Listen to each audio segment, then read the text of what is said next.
Agora, eu vou te dizer uma coisa. Eu, assistindo a matéria, concordo plenamente com tudo isso, mas estava eu aqui me lembrando de outras coisas que eu vi até pela internet e tudo mais. Por quê?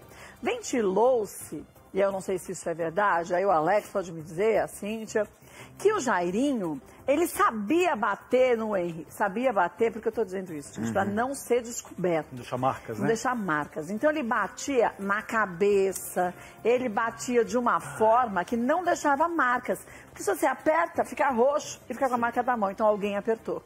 Então, Cíntia, é isso? Quer dizer, parece que foi verdade isso? Olha, essa crueldade? Olha, Kátia, o comportamento do Jairinho, né, em relação ao Henry e o histórico do Jairinho mostra realmente um comportamento de um homem que tinha prazer, segundo o próprio delegado, Dr. Damasceno, de agredir crianças. Então esse é um padrão, é o comportamento do Jairinho. A partir do momento que um homem tem este tipo de comportamento e que já não é a primeira vez, é rotineiro, pelo menos segundo os depoimentos de ex-namoradas, o Henry teria sido a terceira vítima. Olha ou isso. seja, é um padrão que ele já passa a adotar de se autopreservar. Além, lógico, do poder econômico, de ser um homem influente, médico e vereador, que também já causa medo nas pessoas e já também inibiu que outras ex-namoradas tivessem coragem de denunciá-lo. Isso vai trazendo no Jairinho uma autoconfiança, um padrão mais sádico e de saber bater, como você disse, para não deixar marcas. Aquela rasteira onde fica uma mancha roxa na parte de baixo da perna de uma criança, que é natural, criança brinca, criança bate. Um machucado na cabeça, que no caso do Henry só impediu, ou só mostrou para as pessoas que tinha machucado, porque ele não queria lavar a cabeça.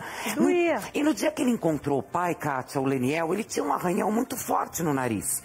Arranhão, ok, pode ter machucado. O pai chegou a questioná-lo no dia 7. Filho, que machucado é esse? Ele disse, não sei. Então ele também não soube explicar. Com certeza, e é isso que o delegado também está juntando como prova, esse comportamento doentio e sádico de um homem, que é o Jairinho, que gostava de bater em crianças. Mas aí veja só, se já teve 3 outras ex-namoradas que passaram por isso, você vê, gente, porque a gente tem que denunciar. Tem. Faz uma denúncia anônima, liga 181, você não pode ficar quieto. Porque imagine, se ele já tinha feito algo similar, não chegou à morte, mas machucado criança, com outras 3 namoradas, como diz, e parece que uma das ex-namoradas vai depor também. Vai. Então a gente está falando de um caso que poderia ter sido evitado se alguém tivesse denunciado, porque aí... Até por medo ele ficaria acuado e não tomaria uma atitude dessa. O problema foi o medo da ex-namorada, porque você colocou muito bem. Liga 181. Ela mesma, agora, diante da morte do Henry, ela procurou o Leniel. Ela ligou pro pai do Henry para dizer, eu peço perdão. Eu tenho uma filha que hoje tem 13 anos. Aliás, essa menina depôs também a delegacia mais ou menos 10 dias atrás. E ela falou, eu peço perdão. Porque o que aconteceu com o Henry aconteceu com a minha filha. A minha filha, ela vomitava nos dias que ela via o Jairo, que era o que acontecia com ele. Mas e ele ela batia nessa menina também? Também teve agressão. A mãe de um garotinho também, chegou a depor para a polícia, Kátia, que ela passou 10 dias em Angra dos Reis, ou pouco mais de 10 dias com os filhos e o Jairinho. Numa das noites, ela acordou com a sensação de ter sido sedada, as pernas pesadas, e um dos filhos, o Jairinho, estava dando banho de madrugada. Então, quer dizer, é um comportamento padrão. E elas tinham medo, infelizmente. Deus que me livre. Eu sei que é politicamente incorreto o que eu vou dizer, mas eu acho mesmo, nesse momento, isso. Se esse cara tivesse feito isso, se eu fosse uma dessas 3 namoradas dele, eu já tinha matado esse desgraçado. Me desculpa, é politicamente correto, mas é o que eu diria. Como você pode ver, se você, como essa moça, que viu que foi sedada pra ele poder bater e machucar seu filho, cara, quando tu acorda, tu continua a mesma.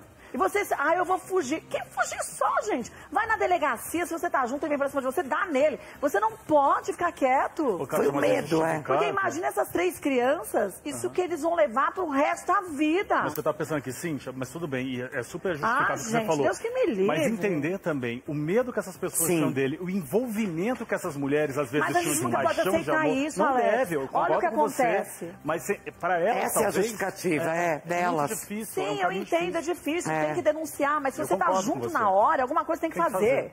Por mais, gente, desculpa, eu sei que não é correto, mas é o que eu penso no momento. Sim. Eu fiquei olhando, imaginando se fosse com meus filhos, com a minha sobrinha.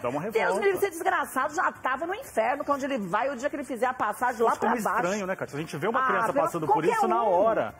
Mas gente, não é uma pessoa, porque tem gente que é sem paciente, é agressivo, não estou dizendo que isso é bom, não estou dizendo que isso é permissivo, mas uma pessoa que planeja e se diverte em ver uma criança sentir dor e é perverso desse jeito. Ah, gente, Deus que me livre e guarde, viu? É bom deixar esse cara bem longe de mim.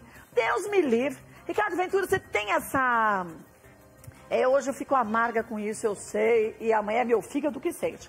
Mas vou lhe falar uma coisa, você sente esse terror, porque não dá vontade de a gente acabar com a vida dele? Vem do sadismo dele, que ele fez com outras 3 crianças, e que essas 3 famílias vão levar isso para a vida inteira? Pois é, foi aquilo que eu percebi, cara.